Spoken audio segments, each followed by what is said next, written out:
Bienvenue à votre émission En Aparté. En Aparté reçoit aujourd'hui le docteur Diallo Diop, secrétaire général du RND. Docteur, bonjour. Merci de nous avoir reçus. Dans une tribune publiée dans la presse aujourd'hui, vous intitulée L'oukase de trop du président Macky Sall, vous avez vous dénoncez l'envoi des soldats sénégalais en Arabie Saoudite. Pourquoi le terme oukase, dans la mesure où la Constitution permet au chef de l'État d'envoyer des soldats n'importe où sans pour autant s'en référer à qui que ce soit? Oui, merci. En fait, c'est très exactement ce que signifie oukase. C'est une décision discrétionnaire, unilatérale, n'est-ce pas, et souveraine d'un potentat. En l'occurrence, du tsar de Russie, du tsar de toutes les Russies. Le terme est d'origine russe. Et en l'occurrence, nous ne contestons pas la légalité de la décision du président de la République. Par contre, nous doutons et de sa légitimité et surtout de son opportunité. Par rapport à l'opportunité, vous pensez que le Sénégal a eu tort d'envoyer des soldats C'est-à-dire que dans cette déclaration, nous nous étonnons par exemple que le Sénégal ait marqué autant d'hésitation et de tergiversation avant de voler au secours de nos compatriotes maliens victimes de l'agression touareg et djihadiste, et qu'il manifeste à contrario autant d'empressement à répondre à l'appel du roi d'Arabie pour s'impliquer dans une guerre qui, comme la plupart des guerres de notre siècle et même du siècle précédent, sont au fond des guerres du pétrole, dans lesquelles nous n'avons absolument rien à voir. Qu'est-ce qui explique l'envoi des soldats sénégalais en Arabie Saoudite? Parce que certains pensent que c'est pour financer le PSE. Voilà. Oui, alors eux seuls savent leurs raisons et nous craignons que les véritables raisons soient inavouables. Mais plutôt que de faire des procès d'intention, il faudrait voir qu'est-ce que cette opération, la énième opération militaro-diplomatique du Sénégal dans le jeu des forces géopolitiques mondiales, quel bénéfice notre pays peut-il en retirer? Et est-ce qu'il est, au fond, apte à boxer dans la cour des grands, à jouer dans la cour des grands? Pour nous, nous n'avons rien à faire dans la guerre qui oppose actuellement par satellite interposé l'Arabie Saoudite et l'Iran, le Qatar jouant les banquiers supplétifs.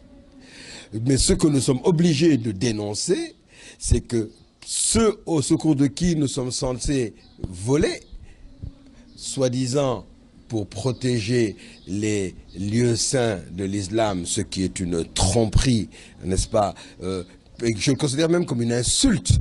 Pourquoi? Mais parce que jamais la garde nationale saoudienne ne cédera le contrôle et la sécurité de la Mecque et de Médine à une armée étrangère, quelle qu'elle soit. C'est évident. Vous savez, nous n'envoyons que 2000 hommes, alors que cette garde nationale comprend 140 000 hommes. Et 140 000 hommes suréquipés, surentraînés et surarmés. Donc, c'est une manipulation des sentiments religieux de l'opinion nationale en jouant sur l'ignorance du plus grand nombre. Voilà, vous avez même assimilé en fait cette décision un peu à de la continuité du néocolonial. Est-ce que c'est pas trop fort? Mais nous sommes bien obligés de constater que, comme nous le rappelons, que tous les présidents de ce pays se sont comportés, ont usé et abusé de notre armée nationale à la manière des tirailleurs de triste mémoire, dits sénégalais, et qui, comme chacun sait, ne comprenaient pas que des Sénégalais d'aujourd'hui. Nous avons été utilisés par les Français, nos compatriotes tirailleurs africains ont été utilisés par les Français comme chair à canon, aussi bien dans les deux guerres mondiales du XXe siècle que dans les opérations de conquête ou de reconquête coloniale française, depuis l'Indochine jusqu'à l'Algérie, en passant par Madagascar, nous le rappelons. Mais le Sénégal, sous Senghor, Abdou Diouf et Abdoulaye Wade, s'est systématiquement aligné derrière le camp occidental, qui se faisait appeler pendant la guerre froide, le monde libre, alors que c'est le monde en fait des anciens esclavagistes, des colonialistes et des impérialistes. Bref, nous avons été de toutes les aventures militaires de la France en Afrique. Qu'il s'agisse de l'opération sur Kolwezi de la Légion étrangère, qu'il s'agisse de l'opération turquoise, là j'ai pris l'exemple sous Senghor, sous Abdou Diouf, l'opération turquoise, où à part le Maroc de Aredroit Hassan, seul le Sénégal s'est compromis dans cette opération de sauvetage des génocidaires interamwe, que ce soit sous Wade où nous avons été le seul pays africain à nous être solidarisés de l'opération Harmattan, de l'agression anglo-franco-américaine contre la Libye du colonel Kadhafi, et une seule armée arabe, le Qatar en l'occurrence, s'est associée à cette agression. Or, l'Arabie Saoudite et le Qatar sont parmi les principaux bailleurs de fonds des mouvements séparatistes, comme le MNLA, des mouvements djihadistes, comme les mouvements dits de l'Azawad, et même de Boko Haram, nous dit-on. Autre question d'actualité, docteur, c'est par rapport à un débat qui débat autour de l'implication de la famille présidentielle dans la gestion du pouvoir. Beaucoup l'ont décrié. Partagez-vous ce constat? Mais c'est un constat factuel, hein. Comme on dit, c'est un jugement de réalité, c'est pas un jugement de valeur. Et d'ailleurs, on se demande, est-ce que le président Sall a tiré toutes les leçons des mésaventures de son prédécesseur, Wade, n'est-ce pas, en jouant essentiellement sur la parentèle et la clientèle pour asseoir les bases sociales de son pouvoir nouvellement acquis. C'est plus qu'une faute politique, c'est une faute éthique. Et croyez-moi, le peuple est très attentif à ce genre d'abus. Et si les mêmes causes produisent les mêmes effets, on a de bonnes raisons de craindre que le président actuel connaisse une fin aussi triste que celle du président Wade. Mais docteur, est-ce qu'on peut voir pour rétorquer quand même que la famille du chef de l'État, quand même, les membres de la famille du chef de l'État sont des citoyens comme les autres? Oui, mais vous savez, c'est leur affaire, hein. Nous, les partages des prébendes au sein du pouvoir ne nous intéressent que marginalement, hein. Nous reprochons beaucoup plus, hein. Nous disons dans notre déclaration, dans notre article, que finalement, politique intérieure et politique extérieure sont indissociables, n'est-ce pas? Et nous reprochons principalement au président Sall cette espèce de continuité wadiste dans l'alignement inconditionnel derrière les Touaregs. Selon vous, il n'y a pas de rupture? Beaucoup plus grave, il n'y a aucune rupture, c'est la continuité, n'est-ce pas? Et il n'y a aucun changement, n'est-ce pas? C'est la connivence. Vous semblez faire table rase. En fait, vous semblez, est-ce que vous n'êtes pas quelque part nihiliste, hein? Quand même, il y a des choses qui sont bonnes et qui sont faites par Macky Sall. Tout n'est pas noir ou blanc, c'est évident dans la réalité. Nous avions pensé, lorsqu'on a vu la mise en place de l'OFNAC, par exemple, et la réactivation de la Cour de répression de l'enrichissement illicite, nous avons cru un moment, effectivement, qu'on voulait au moins redresser, n'est-ce pas, et sanctionner les crimes à caractère économique et financier, à défaut, n'est-ce pas, de se pencher sur les crimes de sang. Bien. Mais les faits montrent que la loi de répression de l'enrichissement illicite, comme les investigations de l'OFNAC, sont finalement une justice à géométrie variable. Et que ce ne sont pas tous les prédateurs, tous les corrompus et tous les prévaricateurs qui défilent devant les juridictions d'exception compétentes. Mais à la décharge de Maître Sidiki Kaba, quand même, il a affirmé que la CREI va poursuivre son travail. Est-ce que vous le croyez? On jugera sur pièce et sur place. Nous avons pour règle de ne pas croire sur parole les politiciens professionnels. Et l'ABC de la politique est de juger les hommes politiques sur leurs actes et non sur leurs discours. Voilà. Docteur, vous avez soutenu le président Macky Sall au deuxième tour. Aujourd'hui, apparemment, vous semblez vous démarquer un peu de la mouvance présidentielle. Quel regard portez-vous sur la crise qui prévaut au sein de Benno Bokk Yakaar? Est-ce que cela vous surprend?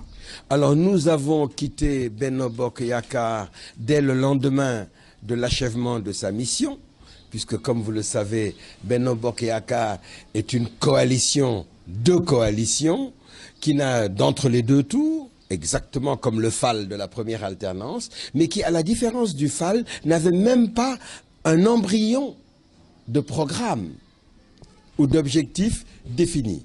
Le Benno Bokk Yakaar avait un seul et unique objectif, c'était dégager Wade et son clan. Nous l'avions interprété comme mettre fin à Wade et au wadisme. C'était ce que nous attendions de cette alternance. Mais il semble qu'on a dégagé que Wade et son fils.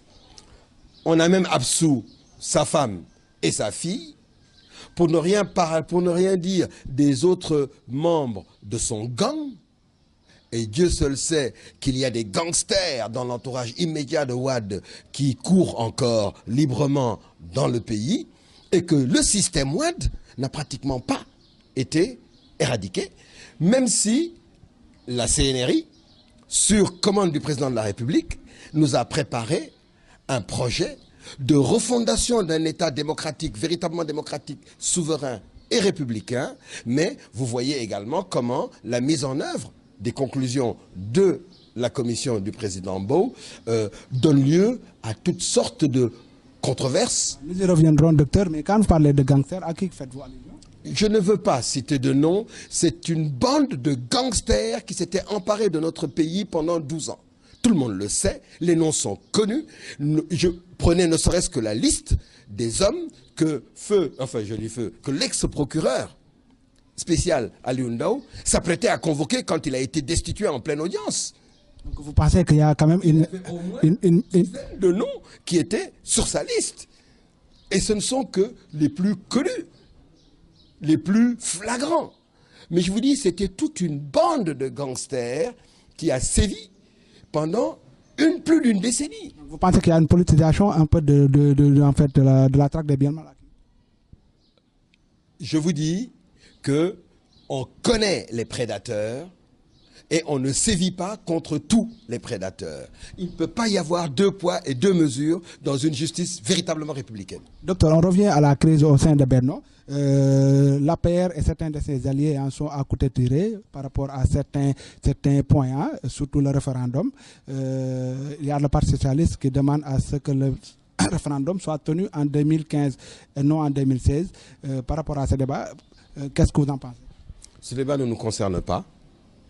Ce débat ne nous intéresse pas.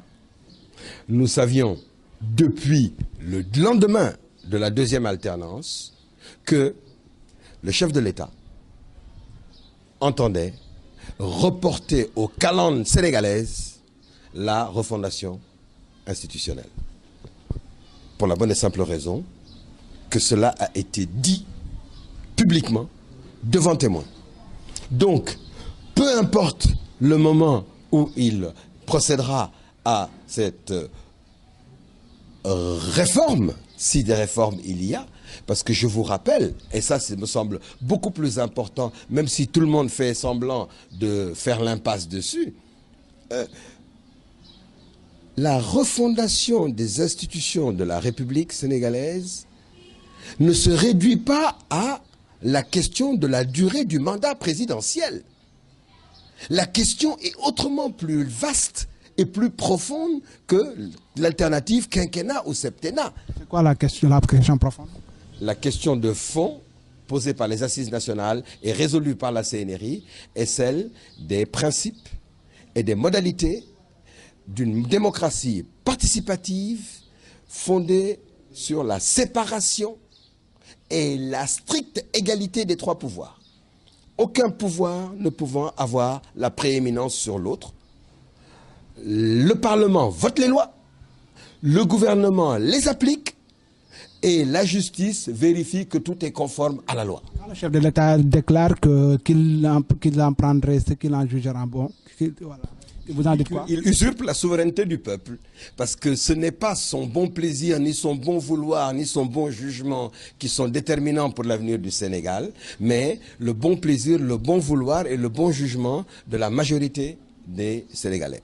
Au regard du tiraillement entre l'APR et certains de ses alliés, comme je l'ai dit tantôt, le PS ou la LD, pensez-vous que la Benno Bokk Yakaar a sa raison d'être actuellement? Nous avons déclaré, dès le lendemain de la deuxième alternance, après avoir vu que, par exemple, pour aller à la législative, on maintenait le statu quo institutionnel. On maintenait les règles du jeu électoral iniques créées par Wade. On maintenait une assemblée nationale sur mesure pour avoir une chambre introuvable. Et on envisageait même de maintenir le Sénat envers et contre les engagements pris avant l'élection. Dès ce moment-là, notre parti a déclaré que Benno Bokk Yakaar étant devenu sans objet, puisque le seul et unique objectif pour lequel il s'était constitué avait été atteint, renversé Abdoulaye Wade, et qu'il n'y avait pas d'objectif complémentaire, nous n'avions plus rien à faire dans Benno Bokk Yakaar, et que donc les affaires intérieures de Benno Bokk Yakaar ne nous concernent ni ne nous intéressent. Notre position n'a pas varié sur la question, c'est leur cuisine interne. D'ailleurs, ils le savent si bien qu'ils ne nous convoquent même plus à leurs réunions depuis des années. Ok, donc docteur, une autre question, c'est par rapport un peu à la transhumance. Le chef de l'État a semblé faire l'apologie donc de ce phénomène politique. Vous êtes certainement surpris. Surpris? Mais vous savez, ce que vous appelez transhumance, et que sous Abdou Diouf et Senghor, on appelait entrisme, ce n'est rien d'autre que le clientélisme politique érigé en système. On use et abuse du pouvoir d'État pour entretenir avec l'argent public une masse de clients qui ne sont avec vous que parce que vous les rétribuez et qui, dès que vous perdez le pouvoir, s'adressent à votre successeur pour continuer à être rétribués. Ce ne sont pas des militants, ce ne sont pas des combattants, ce ne sont pas des résistants. Ils ne croient en rien d'autre qu'en l'argent et peut-être en eux-mêmes. Et si vous en doutez, il faut attendre d'avoir perdu le pouvoir pour savoir qu'ils ne sont avec personne, ils sont avec celui qui est aux affaires. Et ce système arrive à se perpétuer depuis Senghor, c'est Senghor qui l'a institué ici, après les colonialistes français, et qu'il a été perpétué et entretenu par tous les successeurs de Senghor, qui se reconnaissent d'ailleurs être les disciples de Senghor, comme l'affiche de la francophonie l'a bien montré, sous les disciples de l'académicien et maître Senghor, n'est-ce pas? Eh bien, ce système ne prendra fin que le jour où les règles de contrôle de la gestion des fonds publics seront tels que le siphonnage de l'argent public à des fins politiciennes sera devenu rigoureusement impossible et surtout sera sanctionné efficacement. Et pensez-vous quand même que la légifération, en fait, si on légiférait quand même la question de la transhumance, est-ce que vous pensez que ça pourrait régler la question? Vous savez, il y a deux niveaux dans l'action politique. Il y a le niveau de la loi et du règlement, qui doivent définir les cadres, mais il y a aussi le niveau de l'éducation politique. Et je suis désolé, pour que l'éducation porte, il faut prêcher par l'exemple. Il faut commencer par montrer l'exemple, montrer qu'on n'a pas besoin de clients, montrer qu'on est capable de tenir ses parents loin des centres de commande du pouvoir politique, donner l'exemple. Après, quand on parle et qu'on veut faire voter des lois et faire appliquer des règlements, on est crédible, on est beaucoup plus crédible que quand on dit « faites ce que je dis, mais ne faites pas ce que je fais ». Je vous remercie, docteur. Je vous remercie également, chers internautes, d'avoir suivi l'émission. Je vous rends rendez-vous la semaine prochaine, Inch'Allah.